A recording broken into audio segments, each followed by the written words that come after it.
在中国入侵者占领的新疆维吾尔自治区东突厥斯坦，地方政府以结对认亲政策，强行安排在维吾尔人及其他少数民族穆斯林家中的汉族人员，开始将魔爪伸向穆斯林未成年女孩。46岁的一名汉族男性被强制以汉人亲戚的身份安排在维吾尔人家庭中，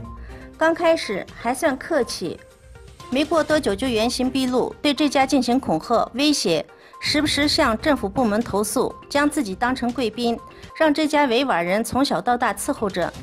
最近，这名汉族男性看上了这家未成年才16岁的女儿，想娶她为妻，扰得这家不得安宁。女孩随时都想着自杀，其父母成天轮流守着，生怕出点意外。对此，东突厥斯坦新闻中心首席执行官阿卜杜吉利里卡尔卡西发表声明称，中国侵略者的行为已到了一个丧心病狂、可怕的阶段，对维吾尔人实施的名义上搞臭、肉体上消灭、经济上截断的卑鄙政策，肆无忌惮的侮辱、践踏维吾尔人，令人发指。呼吁国际人权组织调查，并阻止中共政府在东突厥斯坦进行的反人类罪行。大纪元8月5日报道，8月1日，美国通用电气公司主任工程师、入选中共千人计划的郑小钦被联邦调查局逮捕，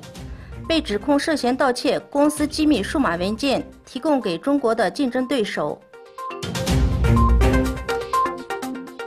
土耳其总统阿尔多安8月3日在首都安卡拉宣布了内阁的100天行动计划，该计划包含金融、能源、外贸、基建、国防、旅游业等领域的400多个重要项目，涉及投资460亿里拉。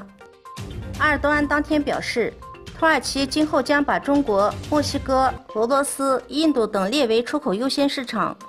土耳其计划首次发行人民币计价债券。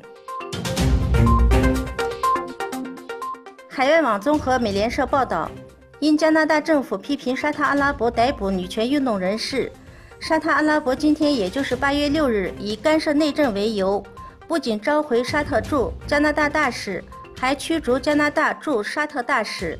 冻结与加拿大的全部贸易投资。据报道，塔利班武装分子袭击了阿富汗乌鲁兹干省的一个军事基地，造成了40名军人死亡。塔利班武装分子也有人员伤亡，但没有公布具体数字。